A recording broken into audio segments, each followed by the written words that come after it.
Have you ever heard a car joke that starts with a LADA? Chances are you probably have.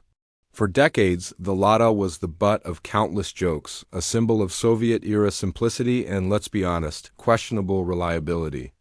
But what if I told you that behind the punchlines lies an incredible story of ambition, industrial might, and a car that put an entire nation on wheels? This isn't just about a quirky car. It's the untold story of how LADA rose from a political agreement to become an automotive icon, warts and all. Let's rewind to the 1960s. The Soviet Union was a superpower, but for the average citizen, personal mobility was a distant dream. Cars were scarce, expensive, and reserved for the elite. The Kremlin knew this had to change. They needed a people's car, something affordable, durable enough to handle Russia's brutal roads and weather, and simple enough for a farmer to fix with a hammer and some ingenuity. The problem? They didn't really have a modern design to work with.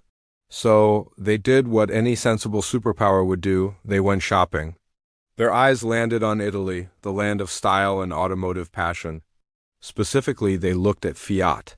In 1966, a monumental deal was struck between the Soviet government and the Italian auto giant. Fiat agreed to help build a massive new car factory on the banks of the Volga River. This wasn't just about buying a license. It was a full-blown partnership. The Soviets were getting a state-of-the-art factory, and the car they chose as their foundation was the Fiat 124, which had just been crowned European Car of the Year. It was modern, compact, and seemingly perfect. The new factory town was named Tolyatti in honor of an Italian communist leader. It was a city built from scratch, a symbol of Soviet industrial ambition. Thousands of workers flocked there, driven by the promise of a new life and a role in this grand national project. Italian engineers and technicians came too, bringing their expertise to the frozen steppes. You can only imagine the culture clash: espresso-sipping Italians working alongside vodka-drinking Russians, all united by the common goal of building a car. But the Fiat 124 wasn't quite ready for Russia. The Italian engineers quickly realized their little sedan was no match for the roads it would face. The first prototypes they tested basically fell apart.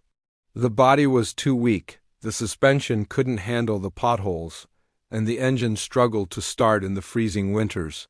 So the car had to be toughened up. Soviet engineers made over 800 changes. They used thicker steel for the body, raised the ground clearance, and reinforced the suspension. The engine was swapped for a more robust overhead cam design, and they even added a starting handle for those extra cold mornings when the battery just gave up. This new beefed-up car was born, the VAZ 2101, affectionately nicknamed the Kopeka, or Little Kopek coin, when it was exported. It was given a new, more marketable name, LADA. In 1970, the first LADA rolled off the Tolyatti assembly line. It was an instant sensation. For millions of Soviet families, the LADA wasn't just a car, it was freedom. It was the ability to visit relatives in another city, to go on a family vacation, to escape the confines of their apartment block. There were years-long waiting lists. People would save for their entire lives to own one. Owning a LADA was a major status symbol, a sign that you had made it. It was woven into the very fabric of daily life, appearing in family photos, wedding processions, and countless road trips. And the factory Avtovaz was an absolute behemoth. At its peak, it was producing nearly 750,000 cars a year, making it one of the largest car factories in the world. The production line was a marvel of socialist efficiency, churning out the classic sedan, known as the Riva in some markets, for decades with only minor changes. Why change a winning formula, right? This unwavering consistency is part of what made it so iconic. Then, LADA started to look beyond the Iron Curtain. In the 1970s and 80s, LADAs began appearing in Western Europe, Canada, and even New Zealand. Their selling point was simple: they were unbelievably cheap. You could buy a brand new LADA for less than a used Ford or Volkswagen. They were marketed as no frills, basic transportation.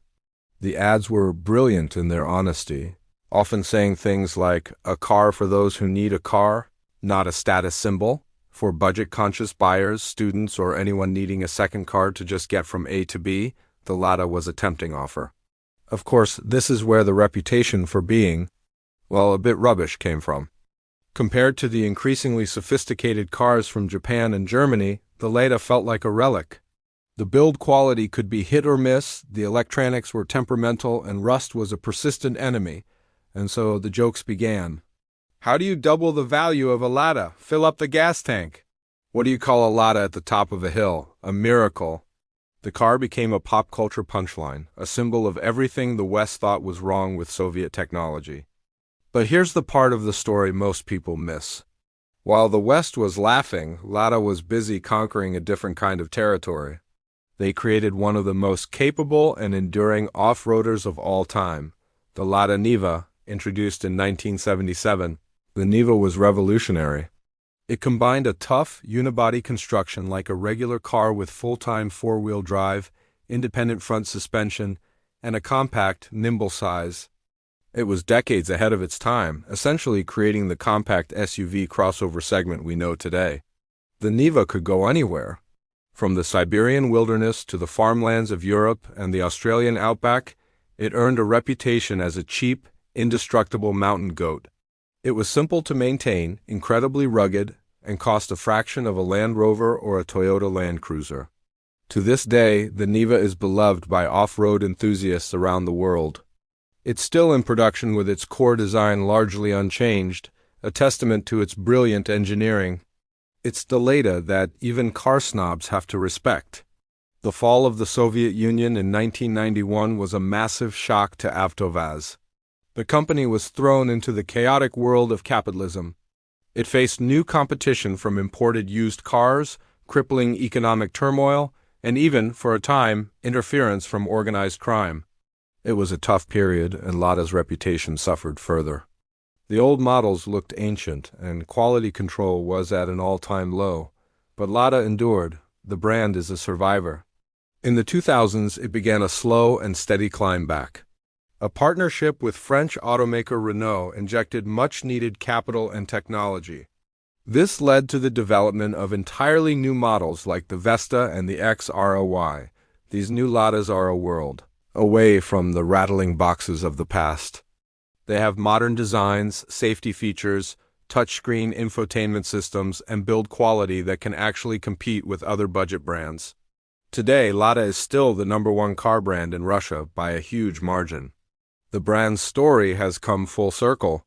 It has shed its old skin but retained its core identity, providing affordable, practical mobility for the masses. The story of LADA is not just a car story. It's a story about a nation's ambition, about the clash of ideologies, and about the incredible resilience of a simple machine that was designed to keep going, no matter what. It's a reminder that behind every joke, there's often a fascinating and completely untold story. So, the next time you hear a LADA joke, you can smile, because you know the incredible journey that car has been on. Thanks for watching, and if you enjoyed this story, don't forget to subscribe, and hit that notification bell for more untold stories from the world of cars.